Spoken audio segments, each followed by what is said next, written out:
Pre mature ejaculation होता क्या है?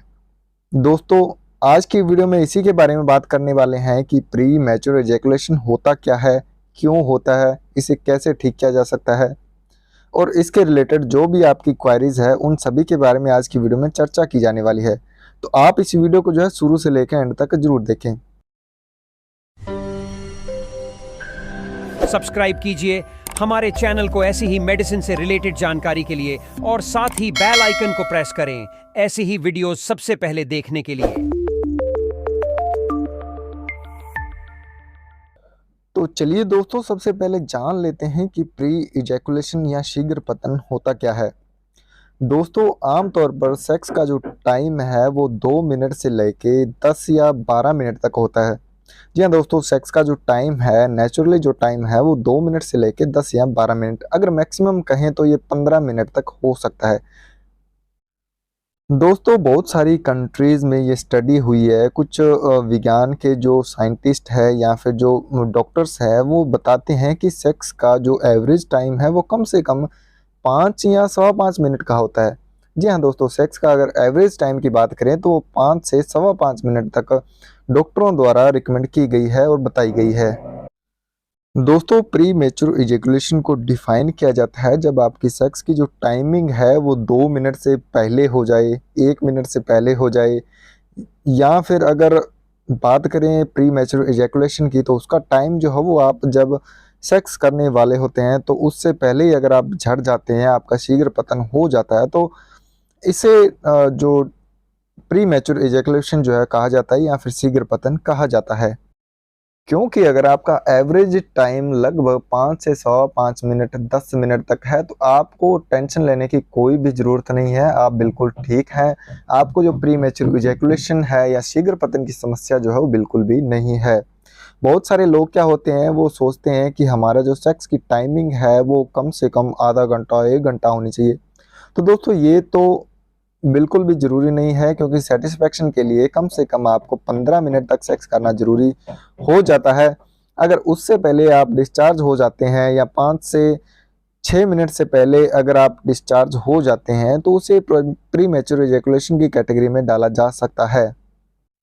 कुछ लोगों का मानना यही होता है कि जब तक पार्टनर या फिर दोनों जो कपल है या फिर पति पत्नी है जो सेटिस्फेक्शन को प्राप्त नहीं कर लेते तो उस तक प्री मैच्योर एजैकुलेशन को माना जाता है। उससे पहले अगर कोई डिस्चार्ज हो जाता है तो वो प्री मैच्योर एजैकुलेशन की कैटेगरी में पाया जाता है, ऐसा कुछ लोगों का मानना है।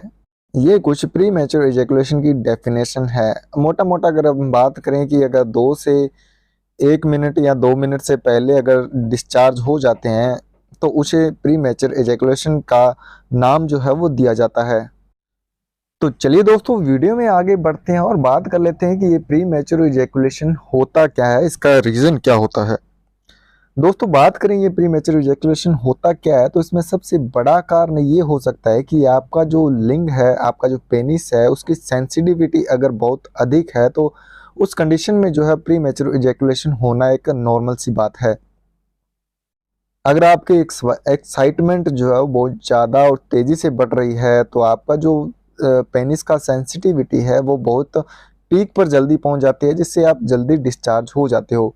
सबसे बड़ा और मेजर कारण प्री मैच्योर इजैकुलेशन का यही माना जाता है। दूसरा, अगर इसके कारण के बारे में बात करें तो इसका दूसरा कारण कुछ स्टडीज के द्वारा यह माना गया है कि ब्रेन में जो है सेरोटोनिन नाम का एक जो हार्मोन होता है, अगर उसकी मात्रा कम हो जाए तो ये भी प्री मैच्योर इजैकुलेशन का कारण हो सकता है।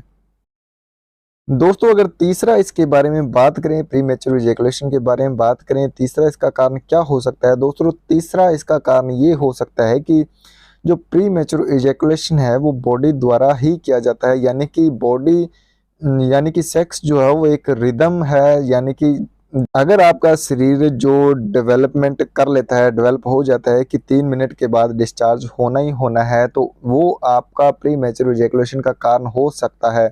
क्योंकि दोस्तों, शरीर जो है वो सिम्टम्स देने लगता है कि प्री मैच्योर इजैकुलेशन 3 मिनट के बाद हो जाएगा। इसे एक तरह की साइकोलॉजी भी कहा जा सकता है, क्योंकि अगर आप 3 मिनट पर टिक चुके हैं, 3 से 4 मिनट पर आप टिक चुके हैं तो आपका जो प्री मैच्योर इजैकुलेशन जो है वो होना ही होना तय हो जाता है, क्योंकि बॉडी को इसके द्वारा सिग्नल्स मिलने शुरू हो जाते हैं। जिस तरह से आपका ये शरीर का पैटर्न बन जाता है तो उसी तरीके से आप सेक्स जो है वो करते हैं और उसी तरीके से आपका प्री मैच्योर इजैकुलेशन जो फिक्स हो जाता है। यानी इसकी अगर आपका शरीर जो 3 से 4 मिनट पर फिक्स हो गया है तो आपका उसी टाइम पर इजैकुलेशन जो वह हो जाना है। कुछ लोगों का अगर 30 सेकंड का भी बन जाता है, जो रिदम है वो 3 सेकंड का बन जाता है, तो उनका जो है वो सेक्स करने से पहले ही वो डिस्चार्ज हो जाते हैं, उनका इजैकुलेशन जो है वो हो जाता है। तो उसी तरीके से उनकी बॉडी जो है पैटर्न फॉलो करने लगती है और उनको अपने जीवन में समस्याओं का सामना करना पड़ता है। इसीलिए प्री मैच्योर इजैकुलेशन को एक एबनॉर्मल पैटर्न या एक एबनॉर्मल रिदम के नाम से भी जाना जाता है। तो चलिए दोस्तों, वीडियो में बात कर लेते हैं कि इसका ट्रीटमेंट जो है वो क्या किया जा सकता है। जी हाँ दोस्तों, अब बात कर लेते हैं कि प्रीमेच्योर इजैकुलेशन का इलाज किस तरीके से किया जा सकता है।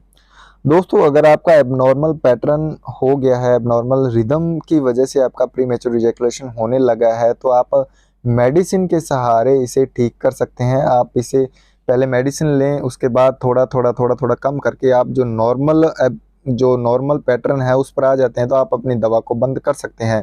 आपका जो है प्री मैच्योर इजैकुलेशन की जो बीमारी है वो ठीक हो जाती है। दोस्तों, प्री मैच्योर इजैकुलेशन की कुछ दवाइयाँ होती है जिन्हें SSRIs के नाम से जाना जाता है। अगर उनका इस्तेमाल किया जाता है तो जो प्री मैच्योर इजैकुलेशन जो कि एबनॉर्मल पैटर्न की वजह से प्री मैच्योर इजैकुलेशन होता है, तो उसे ठीक करने का ये बहुत ही अच्छा उपचार माना गया है। कुछ लोगों के द्वारा या कुछ डॉक्टर्स के द्वारा ये रिकमेंड किया जाता है कि मेडिसिन के अलावा अगर आप स्प्रेज का ज़्यादा यूज़ करो तो वो आपके लिए बेनिफिशियल हो सकता है।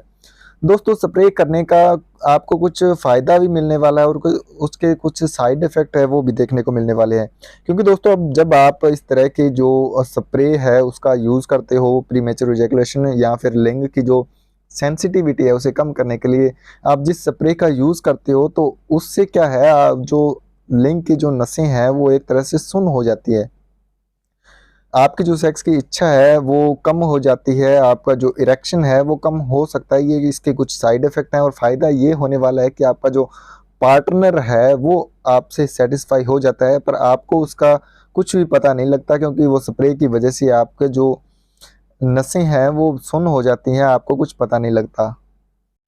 दोस्तों, इसके अलावा अगर हम तीसरे जो मेथड के बारे में बात करें प्रीमेच्योर इजैकुलेशन को ठीक करने का, वो कुछ एक्सरसाइज वगैरह रिकमेंड की जाती है, जिनमें अगर बात करें कीगल एक्सरसाइज, वो बहुत ही बेनिफिशियल हो जाती है प्रीमेच्योर इजैकुलेशन को ठीक करने के लिए। अगर दूसरा इसके बारे में बात करें तो जो स्टॉप एंड स्टार्ट टेक्निक होती है वो इसके अंदर बहुत कारगर साबित होती है। एक स्क्वीज टेक्निक होती है वो भी इसके अंदर बहुत कारगर साबित होती है। जब आप इसे लंबे टाइम से अपने जो सेक्स के दौरान अप्लाई करते हो तो आपको इसके बहुत सारे अमेजिंग रिजल्ट देखने को मिलते हैं। दोस्तों, कुछ लोग ऐसा सोचते हैं कि जिनको ये प्री मैच्योर इजैकुलेशन की प्रॉब्लम हो जाती है तो वो सेक्स को करना अवॉइड कर देते हैं। जी हाँ दोस्तों, कुछ लोग होते हैं, अगर उनको पता लग जाए कि प्री मैच्योर इजैकुलेशन की जो प्रॉब्लम है वो हमारे शरीर में हो गई है, तो वो उसे ज़्यादा गहराई से सोचने लगते हैं। वो सारा दिन इसी के बारे में अपने माइंड में जो है अपने आप को कोसते रहते हैं, इसी के बारे में सोचते रहते हैं।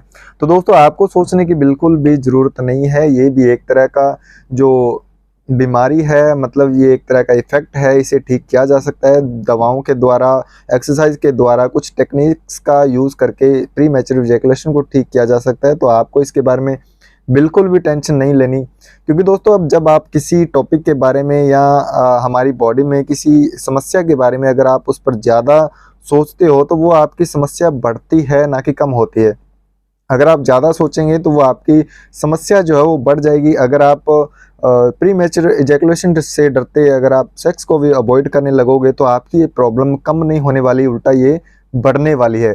तो दोस्तों, मेरा रिकमेंड यही है कि आप इस प्री मैच्योर इजैकुलेशन को ठीक करने के लिए अपने नियरेस्ट मेडिकल स्टोर से या अपने डॉक्टर से बात करें और इसका प्रॉपर ट्रीटमेंट लें। ये ठीक होने वाली बीमारी है, आपको जल्द से इससे निजात मिल सकता है।